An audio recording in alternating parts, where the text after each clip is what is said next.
Hi and welcome to another episode of Screens and Pixels, where I share my favourite films, TV shows, Instagram accounts, basically anything that I've found online that I love or that I've discovered recently. I had a look at when I did the last Screens and Pixels video and it was about 7 months ago. So we've got some catching up to do, and I figured I would make this video entirely film themed because I had definitely seen enough films to warrant that. I also think that this is always a good opportunity to catch up on the book to film adaptations that I've seen since I did the upcoming book to film adaptations video that I usually do. I'm going to start off with the light-hearted ones because there's going to be quite a few dark ones, so let's start fun. Of course, I'm going to have to include To All the Boys I've Loved Before.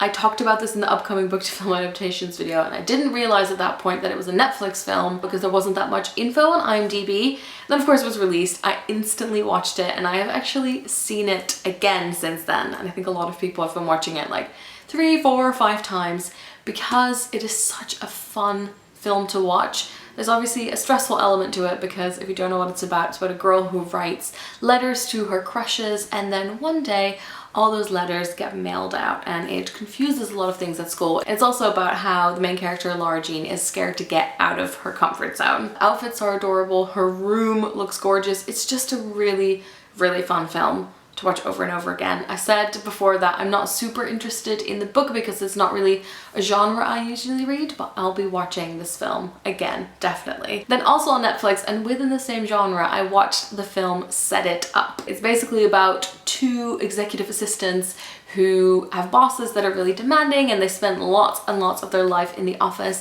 and then they decide to set up their bosses together, and then maybe they'll get a relationship and the assistants get to have a break. I'm sure you can imagine what goes wrong in this. I think it was quite relatable. I do like watching those TV shows and films where there's characters who have those really, really demanding jobs, especially in assistant positions, and kind of seeing how they deal with it and what conclusion they come to. If you're in the mood for something cute, I think I watched it while I did my nails or something, so. And that is literally it for the lighthearted stuff. The Little Stranger was a really interesting one because I went to see a preview ages ago because I had the chance to interview Ruth Wilson, and then usually they let you see the film quite a bit earlier so you can prep. So I really, really loved it because it had a bit of historical fiction in it. It's set in the late 40s, so it's a mix of things that are happening in that time period, plus there's a supernatural element. There's basically this family living in this dilapidated house. They used to have a gorgeous big house and they used to be really rich, and that's kind of gone away. They can't really keep up with it. The doctor comes in, finds out that there's also potentially this haunting in the house. He starts kind of courting such a relationship with the oldest daughter that is in the house. I thought it was a really good mix of stuff I like. So it's scary, it's got that kind of more historical element, then it's got the relationship, but also there's a lot of things that seem really, really off. I really enjoyed this film. My interview with Ruth Wilson, who I love, is up on my channel as well in case you missed it. When I looked at the reviews of this film, I think a lot of people really, really didn't like it, but I did. So if you like something a bit scary, I'd highly recommend it. To continue with Ruth Wilson, because this came up again when I did my interview with her, I saw a film, I think it must have been earlier this year, and I don't think I've mentioned it yet. If this is a double one, I'm sorry, but I really, really wanted to talk about it. Because basically it's a story of this girl. She leaves home and she's 15.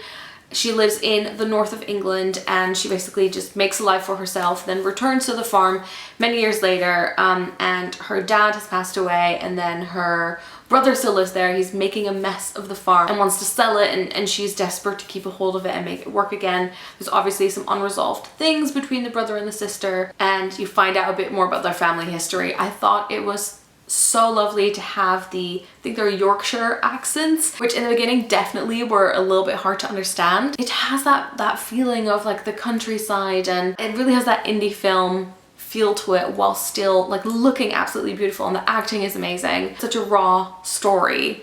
So if that's not something that you usually watch, I'd highly recommend that, and I'd actually love to see more things like that. Then I watched Thoroughbreds. I know that my flatmate Roseanne had already seen it. I wanted to see it in the cinema, but I didn't get the chance to, and it was the perfect amount of weird. It's about 2 friends. There's obviously kind of been like a rift in their friendship, and then one of the girls comes over to tutor the other girl. They're both a bit weird. Some things happen in their past, and then they also decide that they kind of want to like solve a problem that they have in their lives. I don't know if you saw Spring Breakers, that has an element of that. It really reminded me of The Lobster and The Killing of a Sacred Deer. Now the last four are all films that I think you'll have heard of before, so I'm not going to do too much explaining of the plot, but I just wanted to quickly chat through them because they're things I watched and enjoyed. I think everyone will probably have heard of A Quiet Place. As you know, I love post-apocalyptic films. I went to an early screening of this where they made us put on these noise-cancelling headphones. They had these red lights everywhere where if anyone said anything, they would turn the red lights on.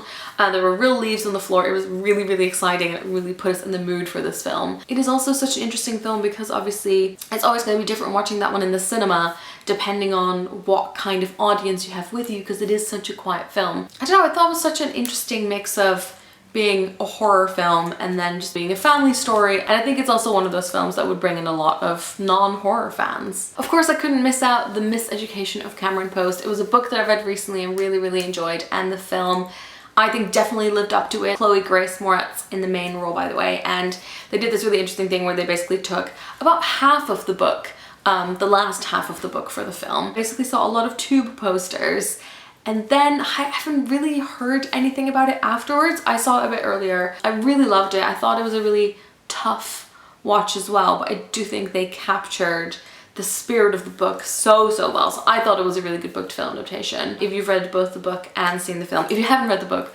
please read the book. But if you have read and seen both, I'd be curious to hear what you think. And then in a similar vein, YA adaptation, The Hate U Give is gonna do amazing things, I think. It's not out until October 22nd. I cannot wait for it to be out so I can talk about it to other people. It's about a girl who sees one of her like childhood friends be shot by a police officer, and then it's about her trying to figure out where she belongs. She goes to this like predominantly white school, but she lives in a neighborhood that's very different from that, and she's trying to figure out who she is and where she belongs, and then whether she should speak up about the thing that happened. I thought the film was so true to the book. The main character's called Star, and I think especially Star's dad did such an amazing job in this film. Hopefully it's going to make a lot of people think, and I think so many people will resonate with this film. You might see a little snippet of the author in the film as well. Basically be ready for a really emotional ride, but it didn't disappoint.